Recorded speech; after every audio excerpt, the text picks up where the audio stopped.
Hello guys, kumusta po? Tara samahan niyo ako at ako'y magpipishing uli. Actually po may nakita na akong fishing spot malapit dito sa accommodation namin. Di ko po rin po masabi pala kung malapit or malayo. Ngayon may scooter pa akong dala-dala ko si Batugan. Masasabi kong siguro subject lang. Bago nga po pala ako pumunta rin sa fishing spot, bumili ako ng hipon at ng kunting maiinom. After nga po niyan, babayaran ko. And then diretso na po tayo dun sa fishing spot. Actually nilakad lang po namin yun ng ula. Medyo nakakapagod rin po dahil medyo malayo-layo.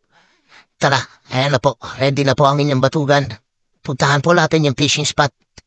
Try papakita ko po sa inyo yung mga dinadaanan ko.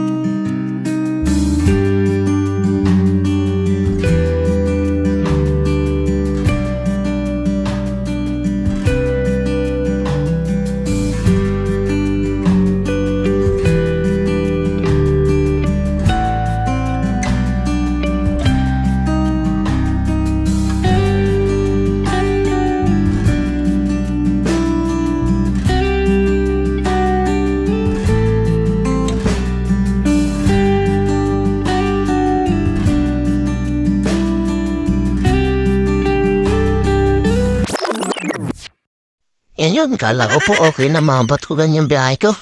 Dating ko po sa kabilang dulo, sira po yung elevator, kaya pinuhat ko nga po pala si Batugan.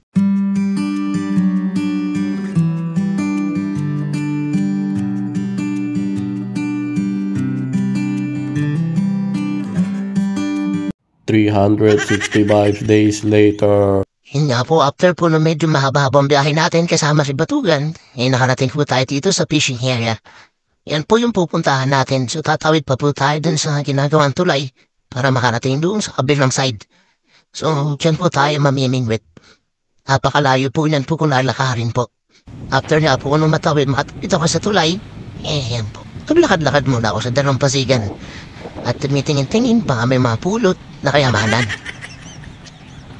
After po naman naisip ko na ako parang man din nasa Pilipinas lang. Nagalakad sa dalampasigan, tingin-tingin. 10 hours later. At after nga po ng mga ilang oras mga Batugan, ayan nakahuli ako. Hindi ko na nga po pala na-video yung pag-prepare ko ng mga fishing equipment dahil sa sobrang excited na rin. At masid-masid pa po ako sa lugar kaya hindi ko na po na-videohan. So ayan nga po yung muna kong huli dyan sa fishing area na yan. So nakakatuwa at masarap sa pakiramdam na makahuli ka. Yung pinagpaguran mo ba yung kakainin mo ngayon? Parang alam niyo na po yung kung ano ibig sabihin. Yan nga po at yan talaga ang ulang huli ko dyan sa spot na yan. So at least hindi po tayo zero. Nakakatuwa naman at kahit paano po ay good size na po yan. Good size na rin yan mga Batugan. Piprituhin ko nga po pa rin pag-uwi. Ayan nga po guys, after ng ilang oras natin na pamimingwit, nakauwi na rin tayo at nakaligo na rin po. After po nun, hinugasan ko o nilinisan ko na rin po yung isda na aking nahuli at nilagyan ko na po ng asin. Himalayan salt kabo pala yung gamit natin dyan. After po nun, naglagay na ako ng kawali. Yung kawali po ay pagbusesyahin at ginamit ka pong pampirito sa iklog hindi ko na po nilinisan, diretso ko na pong prito yung aking nahuling isda. So after nga po nun, nilagay ko na po siya doon sa kawayan or yari sa kahoy na plato na nabili ko. Natuwa na po ako. Sabi ko mapapakinabahan ko to sa pagbablog. So ayan nga po, nagpiga po ako ng isang sili ito sa suka. Dahil yan po ang magiging sausawan natin.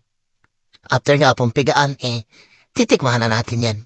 Actually guys, sa totoo lang, base sa experience ko, kapag yung mga bago huling isda, tapos diretsong luto, pag tinikman mo naman po talaga, manamis-namis. Ewan ko lang po sa inyo, yan po yung panlasa ko. Talagang fresh na fresh, So yun lamang po guys. Maraming salamat po sa inyo. At sa susunod po uling video. Salamat po.